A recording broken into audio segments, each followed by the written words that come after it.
Oi, pessoal. Hoje nós temos uma pessoa super especial, o Ricardo Santos, aqui do Rio, né, Ricardo?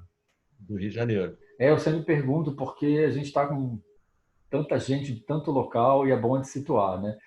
Só para falar com vocês, eu não sei quando vocês vão assistir esse vídeo, nós estamos em maio de 2020, no meio de uma pandemia que virou o mundo de cabeça para baixo, obrigou todo mundo sensato a ficar dentro de casa, né? Eu, como eu me considero um pouco sensato, maluco, mas sensato, acho que o Ricardo também é assim. Estamos nas nossas casas, né?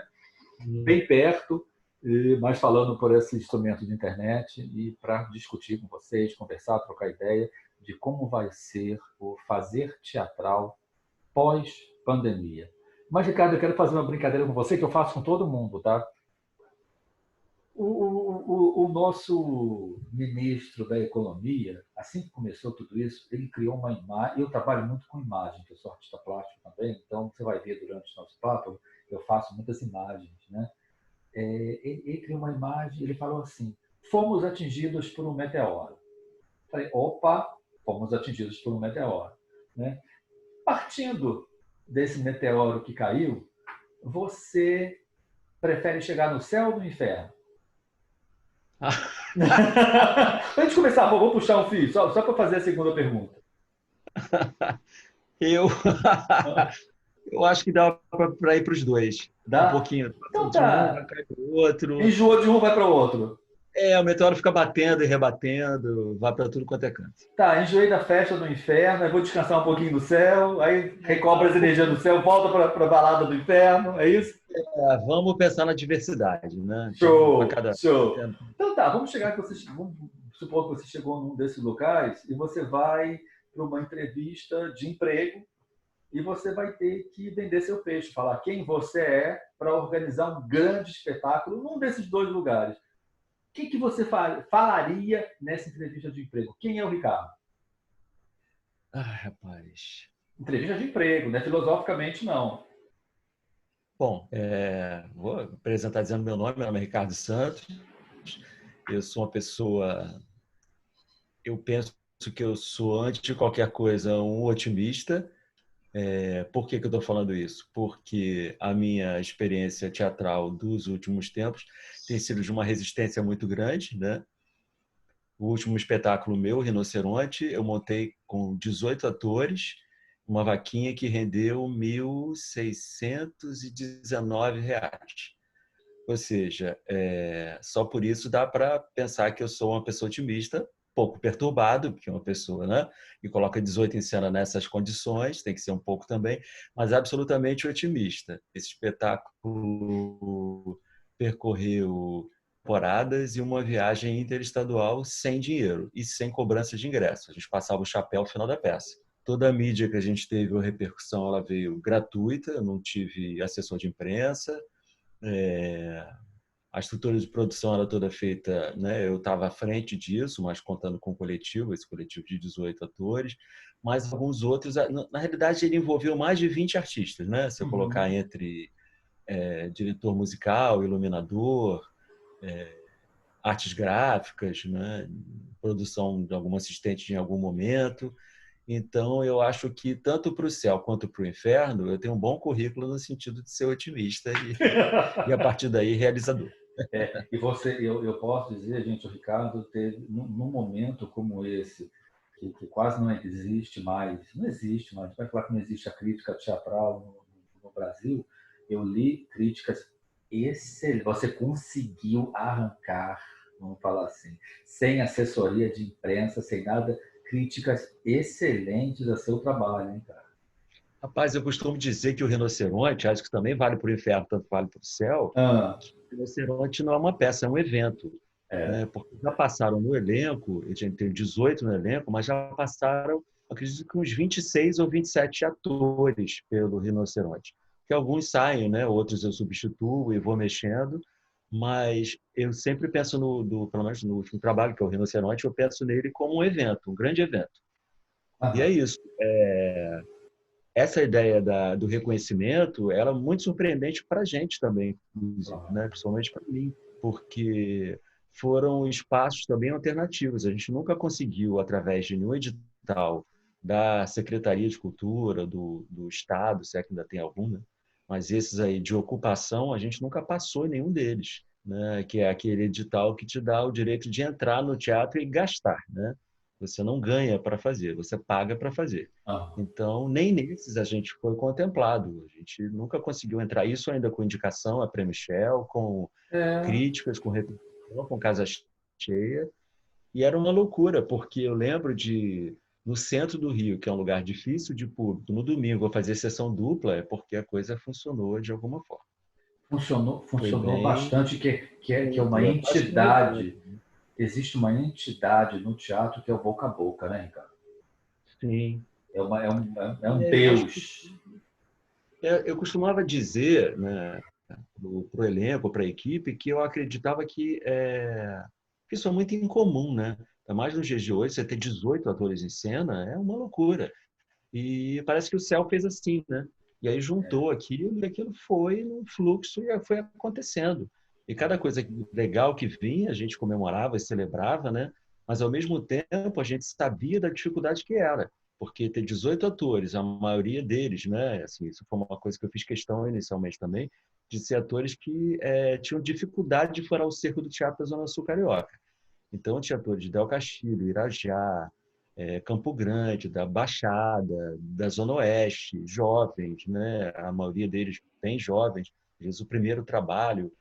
Manter isso, né, com essa galera toda sem ganhar era muito difícil, porque Vocês passando o chapéu, vocês arrecadaram quanto, Ricardo? Você falou olha, não sei 1.600. nem te dizer exatamente, mas assim, não tivemos, a gente não teve lucro, mas não teve dívida, porque a gente pagava direito autoral e não é barato, né? E os espaços que a gente foi ocupando, eles de alguma forma também, mesmo que de uma maneira colaborativa, a gente pagava esses espaços, né? Não teve nenhum espaço que a gente entrou que era 100% gratuito. A gente tinha um X, né, desse dinheiro do chapéu, ou uma taxa que era fixa, que era paga é, para esse espaço. Mas isso demanda também outros custos, né? Material de cena que quebra, uma roupa que você precisa, um Tudo, ator que é substituído tudo. que precisa É. bancar pelo menos a passagem, o dinheiro da passagem desses atores era muito difícil. Mas assim, não lucramos, mas também não tivemos dívida. No fundo, a gente teve um grande lucro, eu sempre penso isso, né? Aham. Porque teve reconhecimento, a gente falou sobre o ser humano, a gente fez refletir sobre isso, num momento muito cruel, né? De muita censura, de muita falta de recurso, de falta de interesse político. Então, eu acho que, no fundo, foi uma experiência incrível para todo mundo que esteve envolvido no Rinoceronte de alguma forma. Então você passou para o céu, você fez espetáculo no céu. A gente já teve no céu, no inferno, no purgatório, a gente já teve vários. Imagina. Pois é, Ricardo, falando sobre isso, a gente entrando agora no tema mais desse nosso papo aqui, nesse nosso bate-papo aqui, teatro pós-pandemia, né? Não vamos nem pensar nessas ações tão emergenciais e está todo mundo no desespero, precisa resolver alguma coisa para ontem, mas vamos fazer um outro exercício de imaginação, tá?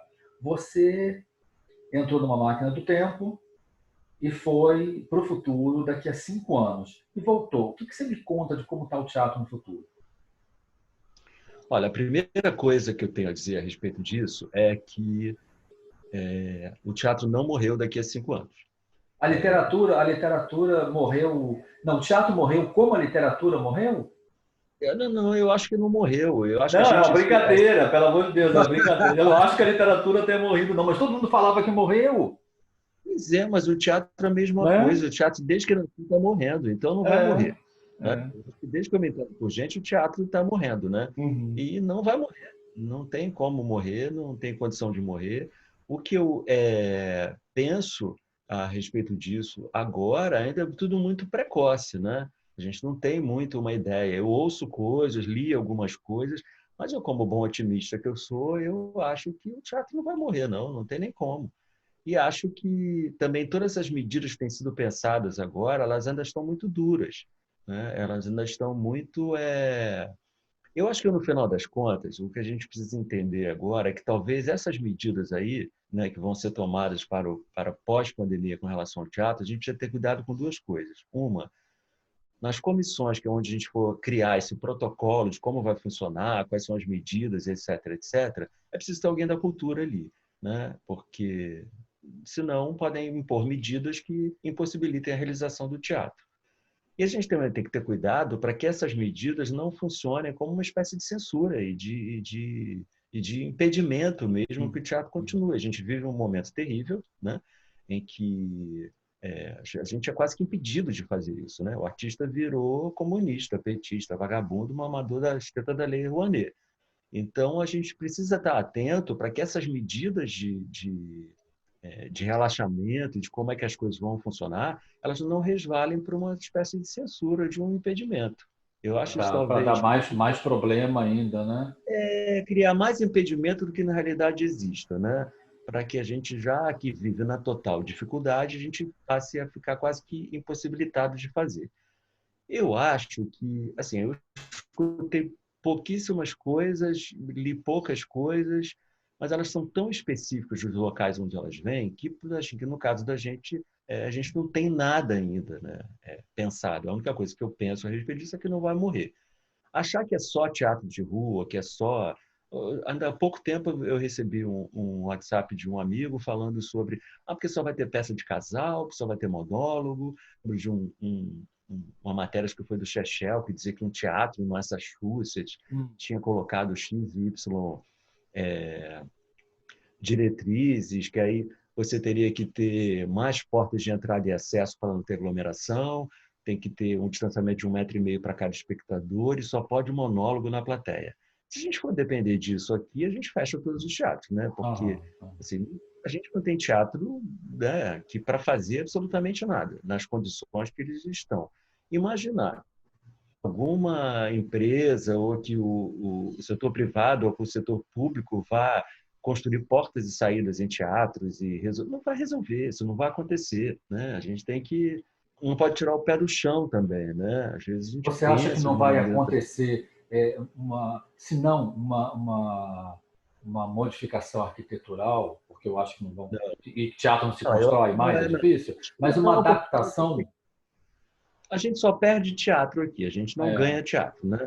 A gente só fecha teatro. Não existe interesse nenhum político de que algum teatro funcione de uma maneira adequada, né? A gente sabe que tem teatros aqui do Rio, do município, que não tem água para o funcionário, ele tem que comprar do bolso dele. Então, eu não acredito que nenhum governo vai querer abrir portas e fazer obras e coisas em salas de teatro para poder receber. As que tiverem condições de receber, vão receber e outras não. Mas eu acho que tudo ainda é muito recente, é tudo muito novo ainda com relação a isso, né? Porque a gente está vivendo esse turbilhão, né? É a história desse pico constante, né? A gente ainda está nisso, então a gente não tem muito uma ideia de como vai ser daqui para frente. Ao mesmo tempo, a gente já está ouvindo em vacina, né? Já tem ali a a gente está Califórnia num lá. período que eu estou ouvindo hoje, então, estava vendo as notícias, estão vindo possibilidades de vacina de tudo quanto é lado, né? Que bom, o pessoal está correndo atrás, né? Interesse global, né, É, mundial, tem muito dinheiro envolvido nessa vacina, né, num remédio eficaz e tal. Então, eu acho tudo muito novo para falar. Agora, é que o teatro não morreu, não tem como morrer. Eu acho engraçado quando as pessoas falam, né, porque eu já ouvi isso, a gente já ouviu quantas vezes, né, e quantos ancestrais nossos já ouviram a mesma coisa, né, que o teatro vai acabar, e acho que não. Eu acho que essas formas que estão acontecendo agora, elas são momentâneas, elas são temporárias, né? Porque, né, esse teatro que a gente está vendo online, essas performances, né, através de lives e tal, elas pois é, são temporárias. o que você acha disso? Você acha que você já deu uma resposta, mas eu faço mais uns questionamentos. Então, para você, não veio para ficar ou veio para ficar junto? Desculpa, Você eu acha não que não ouvi direito o que você falou, não entendi. Repete. nossa, tá vendo? Até para a gente gravar, né? Você está falando de teatro online, nossa internet tem que ser melhor, né? Olha, são mil Não, facetas do olha negócio. a tecnologia aí. São mil facetas da coisa. Mas diga. Não é tão simples assim, né? Não, E não é só pegar um celular e fazer uma cena. Não não, é. não é. Concordo com você. Mas você não acha que esse novo tipo de expressão vai caminhar junto com a expressão mais tradicional do teatro? Esse novo tipo de expressão vai ganhar um pouco mais de força, mas vai caminhar junto? É isso que eu entendi que você falou? Eu, honestamente, acho que ele é temporário, né? Aham. Porque se a gente imaginar que daqui a 15 dias temos estou supondo uma situação bem absurda, né? Se a gente imaginar que daqui a 15 dias a gente tem uma cura, uma resolução para isso, está todo mundo na rua de novo, está tudo funcionando outra vez, a gente volta ao molde anterior e não tem muito motivo, né? Não é necessária essa, essa modalidade, né? Desse teatro dessa porque eu vou falar uma coisa que podem me jogar pedra. Mas, Fala, fala. Porque eu não quero, eu acho que eu não quero ser apedrejado sozinho, não. eu acho que isso não é teatro. Eu acho que teatro ele prescinde da presença do público, né? Quando você passa isso através de um celular ou de um computador, ele já deixou de ser teatro, né? Isso eu para dizer o que é ou o que não é teatro, mas pelo menos não é o teatro que me motiva, né? Eu recebi alguns convites, dirija a minha cena, dirija. Eu sempre tive um certo receio com relação a isso, porque eu acho que primeiro eu preciso conhecer essa tecnologia, um mínimo, né, para poder dar conta daquilo. E, de alguma maneira, me parece, eu posso estar falando a coisa mais estúpida do mundo, né? Mas me parece uma outra linguagem, que não é uma linguagem do teatro, né? E acho complicado ainda, né? Até dizer se isso vai perdurar ou se está se criando uma nova linguagem e tal. Porque eu acho que pode ser, né? Pode ser que se abra mais uma porta aí, mais uma possibilidade, mais uma técnica, né? Se ela for elaborada e se ela persistir e tal. Mas eu não. Aí eu digo como espectador também, não é uma coisa que me interessa muito, Aham. né? Eu tenho visto algumas coisas, algumas eu acho legais, outras eu acho que tem material. Não tem sido uma coisa muito interessante para mim. Eu falei hoje de manhã com o Antônio Gilberto, você deve conhecer, né? Uhum. Maravilhoso também, de um grande diretor, dá aula em diversos lugares, na Cal, etc. E aí eu estava conversando com ele, eu falei assim, Antônio, eu tenho visto muita coisa também, natural, que a gente está confinado, né? Mas nenhuma delas me pegou. Engraçado isso, né? Não tem esse molde, não. Eu vi assim, eu vi umas coisas, aí eu pensava assim, puxa, isso no palco deve ser tão legal, porque Pois é, era teatro gravado, não era o, né? eu me lembrei daquela plataforma, não sei se pode falar aqui, tem uma plataforma que andou filmando, né? Pretendia ser o maior acervo do teatro, né? Eles filmavam os espetáculos, eu tenho 3 espetáculos nessa plataforma. Outro dia eu acessei, acho que não está funcionando mais, Hum, mas assim, era gravado no teatro com o público presente, tinham 3 câmeras, eu acho, então era muito bem editado, né? Era um outro esquema, né? De filmagem. Não é um celular encostado ou uma câmera parada com é. alguém. E eu não estou tirando mérito dessa ação, nem um pouco. Eu acho que as pessoas têm mesmo que fazer, a gente tem que produzir, né? Não estou dizendo aqui que é bom, que é ruim, se é mal feito, se é bem feito. A questão não está aí. É que eu não sei se isso perdura, né? Eu estou Hum. colocando isso também no questionamento. Se a gente daqui a 10 dias tem a possibilidade de voltar ao que seria o dito normal, isso permanece? Ou a gente volta para o teatro, outro volta para a TV, Aham. outro vai para o cinema, outro vai fazer seu. Será que isso, como ferramenta, né, como modalidade, dura, né, persiste? Né? E para quem eu faço isso? Porque eu estou fazendo isso agora porque as pessoas estão numa quarentena. Mas se eu não tenho uma quarentena, para quem eu estou fazendo esse teatro live, esse Eu teatro chamo de do teatro gravado, eu né? não sei nem se é. Eu lembro aqueles É. programas antigos da TV, né? Na televisão teve muito isso, né? Teatro ao vivo, a gente teve na TV Cultura, na TV Tupi, na própria Uhum. Globo teve, há muitos anos atrás, a gente tinha peças de teatro que eram, né, feitas ali ao vivo, mas de alguma forma elas estavam num formato ali, que agora esse formato é que eu acho que a gente não. Eu não sei se esse formato funciona agora. Para quem eu faço isso? Eu faço agora porque existe a quarentena. Mas não existindo isso, para quem eu vou fazer esse espetáculo, né? Essa performance? E entenda, não estou qualificando de bom, ruim, de bem feito, de mal feito, de importante ou desimportante. Inclusive, eu acho que nesse momento ele é importante, como forma de expressão, né? Assim, É isso. você fez maravilhosamente, dirigiu maravilhosamente o Rinoceronte, que trata de uma epidemia, Sim. né? Trata de uma epidemia. O que você vê uma peça de 57, 1957, né? O que você vê? O que toca aquela situação do rinoceronte de 1957 com o que a gente está vivendo agora? Quais são os pontos de contato? Olha, são muitos, né? Eu já via todos esses pontos de contato antes, por isso eu até já quis, né, montar o Rinoceronte, porque a gente já via, né? Tem uma frase da peça, uma fala de um personagem que fala coletiva, seu lugar, né? Psicose coletiva, é isso que é, né? E eu acredito um pouco nisso. Quando a gente liga a TV e vê os manifestantes, né, se repetindo em coisas absurdas, né, e em coisas que a gente não tem como entender, parecem pessoas que falam uma linguagem que não é a nossa,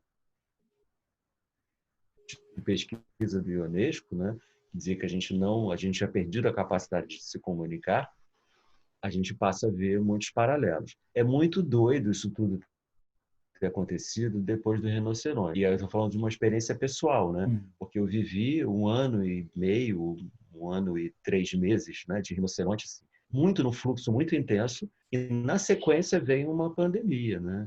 E na peça a gente pretende refletir o que é que você entende por humano, o que é humano, né? E na última cena, né, tem uma quebra, né, que vai acontecendo até de uma maneira natural na peça, que é o ator perguntar diretamente para a plateia, né? O que é humano? É ter um endereço? É ter um documento? É ter um número? Né? É sentir dor? É estar sozinho? É morrer? É saber que vai morrer? Então, esses questionamentos eles vêm muito à tona, eu acho, também no momento em que você se isola, né? Tem uma coisa da pandemia ou da quarentena que ela põe, de alguma maneira, todo mundo com o instinto de sobrevivência, né, ligado. As pessoas Aflorado, acionam. né? Ser acionado é isso, né? Tem um É. perigo lá fora, como é que eu vou... Eu acredito ou não nele? Ele existe ou não existe? A gente tem essa discussão hoje, né? Que ela é totalmente absurda, porque a ciência está comprovando, a gente vê pessoas morrendo, a gente vê pessoas doentes, a gente vê a necessidade de hospitais, de respirador, de exames, de... Tem gente que nega, né? Que não está Pois é, acontecendo. pegando esse gancho que você falou aí, Isso é será? rinoceronte. Isso é o rinoceronte, é. Pegando esse gancho que você falou, o rinoceronte que está classificado, vamos colocar assim, como teatro de absurdo, você acha que a gente está vivendo um teatro de absurdo na atualidade aqui, nessa situação da gente? O que você Acho, acha disso? acho exatamente É isso. teatro de absurdo, cara? É, é teatro de absurdo. São coisas muito... o Ionesco, ele dizia que ele não gostava que chamasse o teatro dele de absurdo, né? Ele achava que a É. palavra insólito era uma palavra que refletia melhor a obra dele, porque ele dizia que absurdo é aquilo que você não entende, e você entendia as peças dele, a Então eu obra acho que dele. a gente, desculpa te interromper, eu acho que a gente está vivendo teatro de absurdo. Porque você não, Sim, não, eu pelo menos não entendo, entendi. né? Olha, a gente não entende como é que o outro chegou nesse lugar, né? É, A gente olha e fala como conseguiu chegar nesse lugar. é. Com quem convive, o que que ela ouve, o que que ela aprendeu da vida, o que que ela tem de empatia pelo outro, por que que ela só se reconhece no outro que vocifera e que não raciocina, né? Porque é só vociferar e não raciocinar. E que o comportamento humano é muito maluco, né? É muito maluco.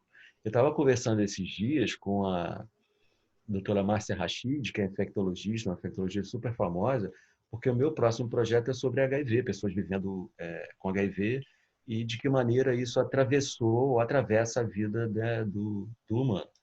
que aí é outra loucura que eu estou vivendo, porque eu estou pesquisando um vírus e agora apareceu outro, Esse é o né? Que outro, é. relação eu vou ter que fazer com isso? Então, eu acho que eu estou animado com essas questões aí de vírus e pandemias e coisas. E ela falou uma coisa muito curiosa. Ela falou, é muito engraçado, muito curioso, porque na época do HIV, quando teve o boom do HIV, as pessoas não queriam se encostar. Elas não queriam se encostar, elas não queriam compartilhar copo, cadeira, ambiente, elas não queriam fazer sexo, elas não queriam beijo, elas queriam se distanciar ao máximo das pessoas, uma das outras. E agora a gente vê uma situação de todo mundo quer ficar aglomerado, né? É Todo mundo quer engraçado. ficar perto, todo mundo quer para o supermercado cheio, todo mundo todo mundo quer estar junto, né? No momento onde estar junto é complicado, né? Então, já até esqueci o que a gente tinha pego lá de Você gancho lá atrás, mas você enfim, falou, não, imagina. Você falou, vamos continuar a usar o rinoceronte, essa sua uhum. montagem do rinoceronte, para a gente desenvolver o papo da gente, que eu acho que é super pertinente, né? Trata-se de uma pandemia, as pessoas se modificando, quem tiver oportunidade de ver ou ler nesse período que a gente não está podendo, Ricardo não está podendo encenar, né? Procura dar uma lidinha, que é muito bacana. Tem tudo a ver com o que a gente está passando na nossa época. Você falou, você tinha 18 atores no palco, você tinha casa cheia, graças a Deus, você foi abençoado pela crítica, graças a Deus, com todo o merecimento, porque foi maravilhoso. Ricardo, mesmo você sendo otimista, se a gente tiver que restringir isso, não se a gente tiver que restringir, se houver uma restrição até por parte do público, né? Como é que vai ser? Vai ser álcool gel na porta do teatro, todo mundo de máscara? Talvez seja. Eu tenho uma amiga que tem um casal de amigos que estão ensinando em Portugal e eles já estão ensaiando e estreiam agora no início de junho. Eles são, acho que, 8 em cena e Hum. eles não usam máscara, os atores. O público usa máscara, Isso que né? eu E tô, isso eu parece tô perguntando. Público de é máscara? público de máscara. Parece que tem um distanciamento aí. Mas Hum. Portugal também virou um oásis no meio dessa pandemia, né? A gente não É, tem muito como comparar. é. Né? Então, lá, o que me dá um certo alívio, né? Quando eu recebo essas notícias e vejo que vai funcionar daqui a pouco, né? Aham. Falta pouco tempo, estreiam agora em junho, e as medidas são essas, me dá um alívio, porque ter que fazer só monólogo, ou só casal, ou só teatro de máscara, o próprio teatro de rua não seria indicado, porque o público tem que estar aglomerado para acompanhar o teatro de rua, né?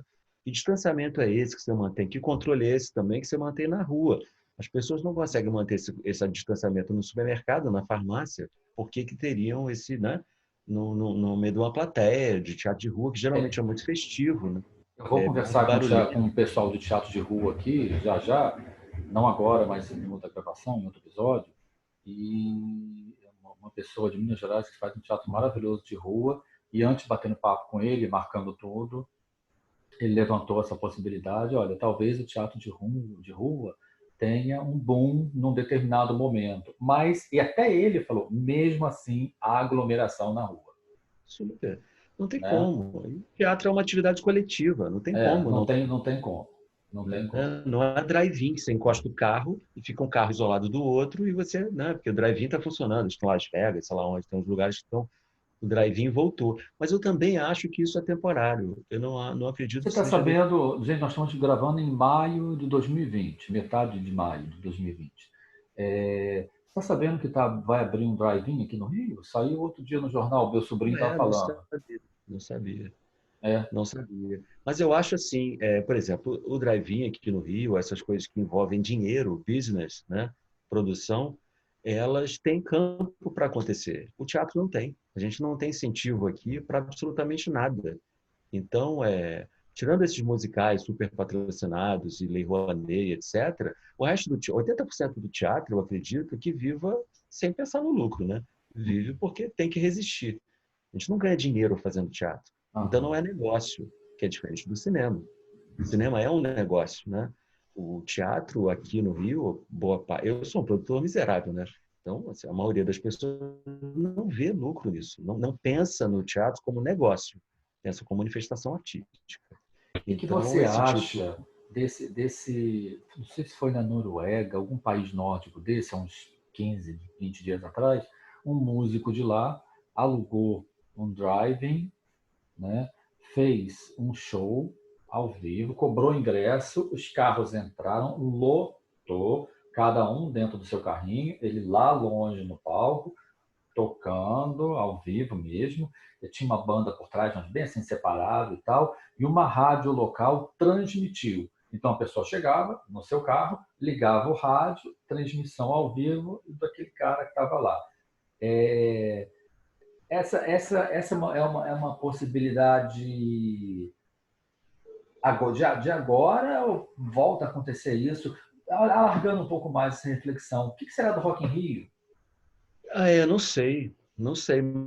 Mas, independente disso, esse tipo de manifestação, ele tem um dinheiro envolvido, ele é um negócio, né? Tem uma Aham, produção ali. E aí eu estou falando de mim, né? Eu não tenho como fazer isso. Eu não tenho como aham. alugar um espaço, né? Disponibilizar técnica suficiente para fazer um tipo de espetáculo. Quando você fala isso, para mim, eu já penso uma coisa super grandiosa, né? O teatro que eu faço, às vezes, não tem Não, nem olha só, esse rapaz, eu vi as imagens, eu não sei comparar porque eu não entendo da música dos países nórdicos, mas eu vi que Uhum. estava uma coisa até bem simples, sabe? Eu acho que ele teve aquela sacada que teve o Elimar Santos na década de 80, que Sim, alugou o Canecão, fez um show e explodiu. sim. Eu acho que foi a sacada daquele cara. Pode ser, mas ele é assim, mas isso é uma pessoa isso é uma exceção, né? A É, regra já é. é essa. A gente não tem condição, né? Nem aparato técnico, nem financeiro, nem apoio, nem nada para fazer um evento dessa ordem. Assim, eu espero, né, que depois, quando a gente puder exibir essa entrevista, as coisas já tenham mudado e a gente não precise chegar nesses lugares, entendeu? A minha esperança é essa. Eu também sou esperançoso. Eu acredito que a gente tenha que há de ter um jeito da gente sobreviver que não seja dessa maneira, tão isolada, né? Tão fria de alguma forma, né? Então, eu acho que isso é temporário. Eu acho que isso é por agora, isso não é para sempre, né? Porque senão a gente começa a viver aquele seriado, tem um seriado que bota umas coisas no futuro que são esquisitíssimas, mas eu não sou muito de seriado, não. Eu Ah, esqueci o nome do treco, daqui a pouco eu vou lembrar. Senão a gente começa a viver uma realidade muito melancólica, esvaziada, né? Muito distante, Ricardo, muito. isso é teatro de Não pode. absurdo. Pois é. Já já Gente, pelo amor de Deus, alguém escreve isso. Vamos fazer uma peça maravilhosa, né? é difícil pensar num futuro tão tenebroso, né? Embora o teatro de absurdo tenha um pouco essa visão do futuro, né? O Essa futuro a pegada, gente não né? se tem uma coisa, mas ao mesmo tempo tem coisas muito engraçadas, muito vivas, muito divertidas. O próprio Rinoceronte tem várias situações que são muito engraçadas. A gente está o tempo inteiro perguntando para você, espectador, o que é humano, mas tem muita coisa insólita, divertida, né, e acontecendo. Eu acho que a gente tem que ter uma visão mais otimista e mais esperançosa, né? A gente, como artista, tem esse dever. Eu fico muito triste quando eu vejo ou quando eu ouço alguma declaração que ela é muito sorumbática, né? Muito terrível, muito apocalíptica, porque nós, artistas, vivemos do que é o mais humano, né? Mais sensível, né? Então, há que se ter fé, né? Eu acho, ter esperança e vislumbrar um futuro melhor. É, A gente é cascudo, né? Por isso que a gente está aqui até hoje, né? Está é, atravessando a pandemia e vai atravessar. O artista já, principalmente o artista no Brasil, né? E eu digo esse artista que são esses 80% aí que não tem lucro fazendo o seu trabalho, que são sobreviventes, né? Acho que resiste, tem que resistir, a gente tem que ter essa fibra aí. mas eu acho Porque isso assim, também essa implicaria é, por favor. essa visão apocalíptica aí, né? Que eu espero que não aconteça, ela implica não quase que não o desaparecimento de algumas linguagens, né? Parece que fica só sendo possível o teatro de máscara, só é possível, né? O teatro e eu quero